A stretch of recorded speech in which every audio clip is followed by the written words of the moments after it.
Howdy, music fans. Thanks for joining me again for another episode of Unsung Heroes of Rock and Roll. Today's artist is Suzi Quatro, as you can hear on the player there.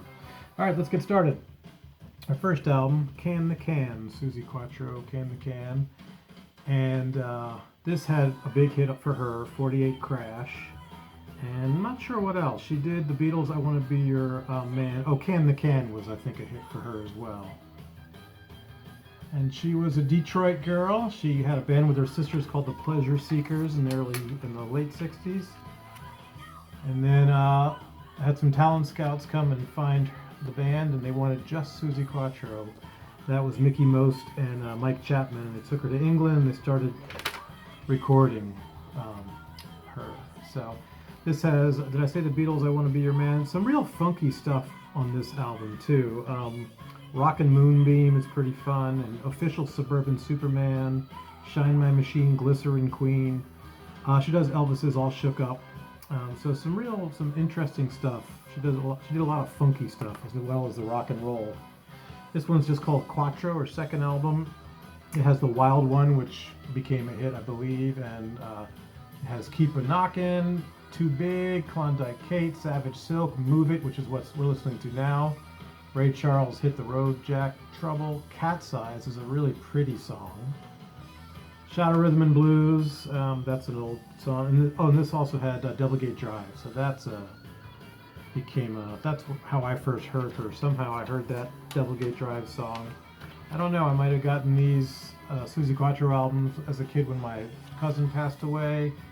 That's how I got some Joan Jett albums.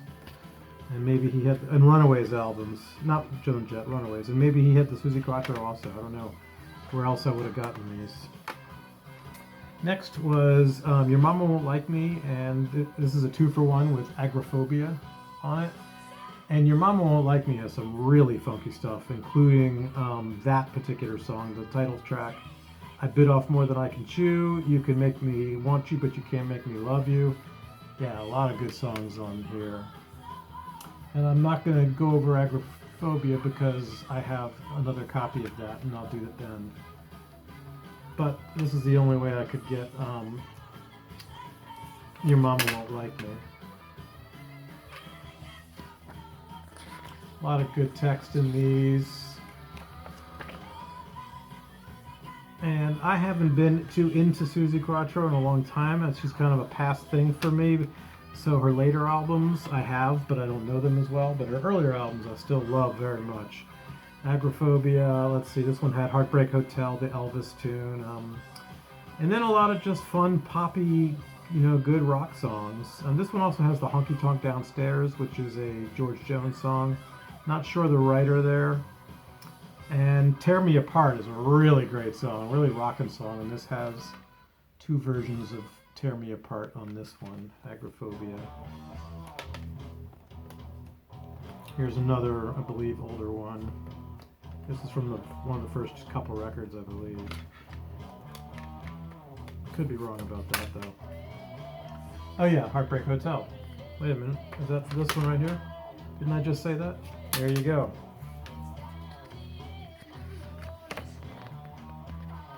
Did a lot of British television, a lot of European television, and made, America never really embraced her, so she ended up making a home in Europe and having a lot more success over there, including acting in a London production of Annie Get Your Gun as Annie Oakley, and continued to record more albums, and just put out one last year, a brand new one. She doesn't write a lot of the material. Mickey Most and Mike Chapman write a lot, and then her guitar player Len Tuckey, who was her husband for a while, writes some of it as well. And she writes some songs, not all. Not a lot, but she does write some. This is A's and B's and rarities, and it's got some real neat stuff that I don't think I can find anywhere else. Rolling Stone. It's got Roman Fingers, which is a really fun song.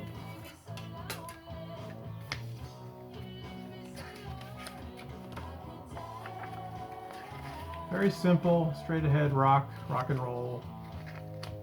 Got more rock as she got older and less roll, but as she continued making records later in the 80s and 90s, a little less roll and more rock. This is a live one called Alive and Kickin', as far as or Live and Kickin'. As far as I know, it's the only one there is that she released. It's probably a European release or something like that. This came out in '77. These are all chronological. It's just how I keep my CDs. So that's how I do the videos. But people have a lot to say about her. All these booklets have a lot of great text.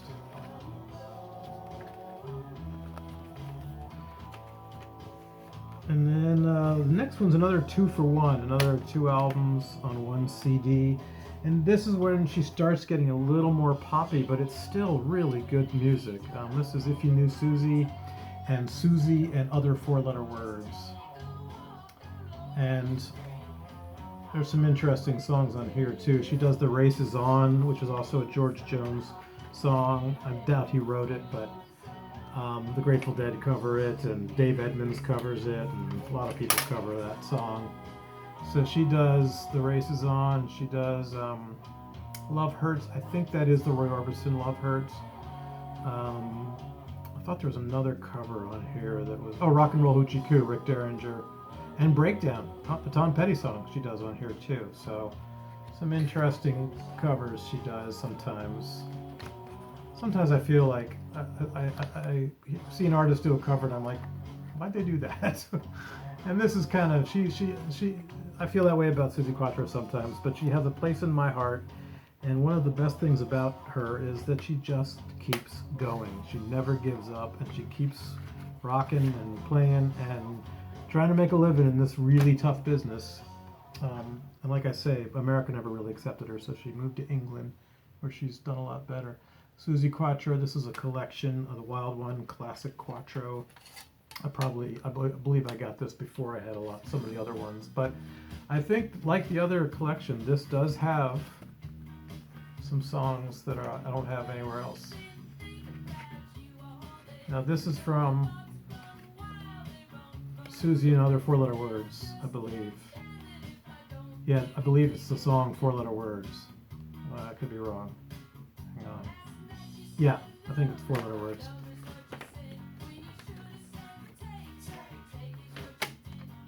A little more poppy, still some rock and stuff. Now she's really getting into her some little bit harder rock, a little bit more 80s production. This is 1980 here, rock hard. I'm not a big fan of that bass, I'll admit, but there's actually some fun, catchy songs still on this album as well. Like Rock Hard and Lipstick, and there's a couple others on here that are kind of fun. And she might have written more on this album. I'm not sure. She's still with her husband on this, Len Tucky. Yeah, I can't even, with my glasses, I can't even read who wrote a lot of these. Mike Chapman, Suzi Quatro, somebody else. Suzi Quatro. So she's written a few. Another Suzi Quatro on there. And Mike Chapman's written a lot for her. I don't know if Mickey Most wrote as much or if he was more of a producer. Let's see what else is on here. You know, this has got some interesting stuff. It's kind of fun. It's a rocker. It's a rockin' album, I'd say. She definitely gets away from the rock. This album is a little more 80s sounding. This is 81 or 82. This is Main Attraction. And this one is this I got on eBay, I think last year or maybe this year. It's coming apart. I gotta take care of that. I didn't realize that. But it's got a lot of stuff in there. Really nice little booklet, sideways picture, opens up into a full shot. There we go. Oh, as far as acting, of course, everybody knows she played Leather Tuscadero on Happy Days, which was, kind of cute, kind of fun. I mean, as a kid, I liked it. I don't know that I could watch it anymore, She definitely they definitely have, her writers and she definitely have some cliche kind of songwriting sometimes, or some just not very mature or great songwriting, but they have some good songs too. And they're mostly fun. In the earlier albums, there's a lot of catchy songs, really catchy rock and roll numbers. And of course, she was a huge influence on Joan Jett, who I'm a big fan of. Then there's another booklet that was just a kind of an extra. Then there's this booklet with all about the actual album. And this album has a little bit more of the 80s synthesizer sound and 80s production on the second side of it. The first side's a little more organic, but here she's starting to get into, this is a Japanese, or I think, yeah, Japanese production, I believe, release. So there's that too in there. But yeah, this one she starts getting into more 80s sound. And she's not done yet with the 80s sound on this album, because this one is really a lot cheesier, oh Suzi Q, and a lot more 80s sounding, with the synthesizer and the production, and just, you know, not my favorite stuff, but there's a couple interesting, fun things on here. Nothing I'm going to put down in the comments, put links to, but I'm sure you can listen to any of this stuff on your electronic listening software, whatever, your software program, Spotify or whatever. And YouTube. I listen to stuff on YouTube and Amazon mostly. Alright, now we have Unreleased Emotion. This one's got some kind of islandy almost sounding songs. It's a little lighter, and it's getting away from that 80s sound now, getting away from the synthesizer production, the synthesizers and the 80s production. I'm getting a little farther away from that, which is nice. And the songs are getting a little more catchy again, a little lighter.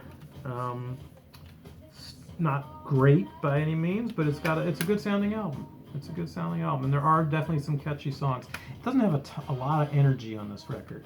She starts getting some more energy later on, like Back to the Drive, referencing her song 48 Drive from 73 or 4 or whatever it was. And this one is a lot more guitar driven, a lot more rock and roll, and a lot more catchy, and a lot more organic production. And it's got good energy. It's kind of a little louder, a little more in your face, a little more rockin', and some more catchier songs than on that last one, Oh Suzi Q. And here's the picture under the disc there. Got a couple more to go here. This one came out after that, and this one is similar. It's more gritty, it's more rock and roll. It's called In the Spotlight. Definitely louder, more energetic, and better guitar. You know, more gritty guitars and more rock and roll sounding. And this is 90. I'm not sure. This might be this is 2000.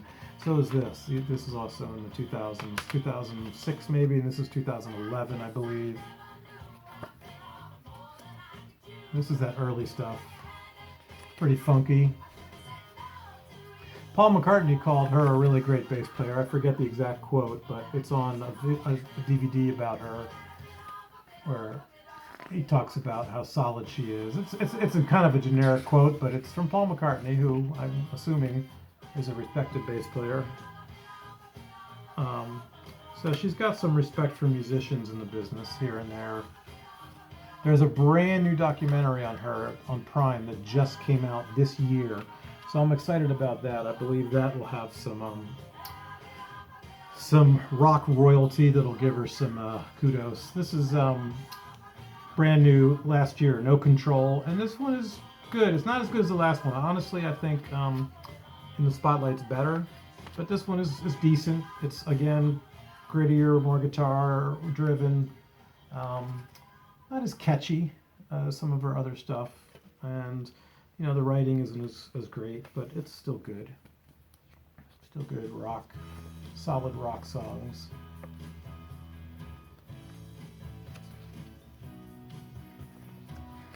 Guess this is a lot of lyrics in here.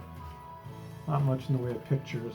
And the last thing I'm going to show you is something, I never do this.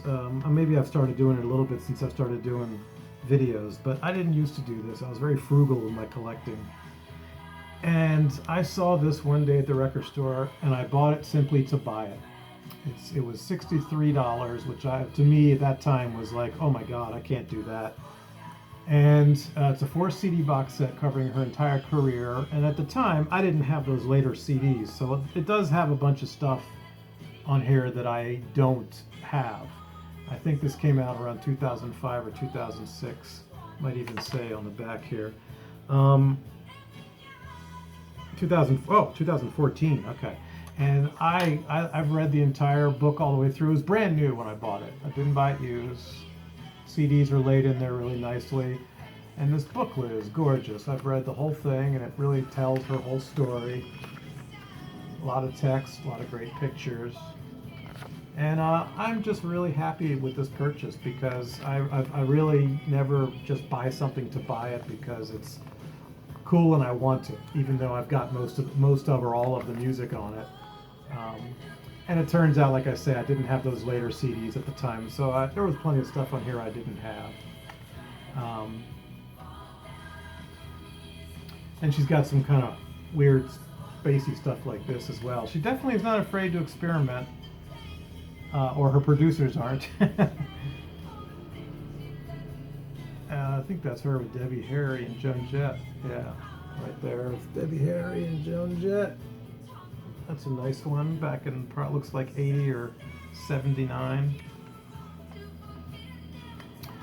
And anyway, so I'm just really, I'm really happy with this purchase, and it's nice looking. It looks really nice up on my shelf. It's got the same picture that's on the cover of her autobiography, Unzipped, which I have read, and it was interesting. It was good. It wasn't the greatest writing ever, but it was a neat book that told from her angle, and that was pretty cool. Telling her whole story in her words. See, this book is pretty long. I mean, it just keeps going and going and going, and it's really, and it also talks about all the songs. So it has comments from her and others about all of these songs, which is really, that's a treasure, right? That's nice to hear what she thinks about the songs. It might even actually just be her thoughts on all the songs. And that means she had some part to play in creating this, and that means she approves it, and that's really nice. Her sunglasses. And of course she's known for all the leather jumpsuits, and then there's the track listings for each disc, and then we finish up there. And so this is The Girl from Detroit City. I've seen this online with another cover, a different photo on it, but I don't think I've seen it for much under $1,000 now. I've seen it for like 900 something or some crazy stuff like that. So it's out of print, and I'm thrilled that I bought it because you can't find it anywhere, and I have it and I enjoy it. So anyway, please subscribe, like, and comment. I'd love to hear your thoughts on Suzi Quatro, and thanks so much for tuning in. Have a great day. Bye.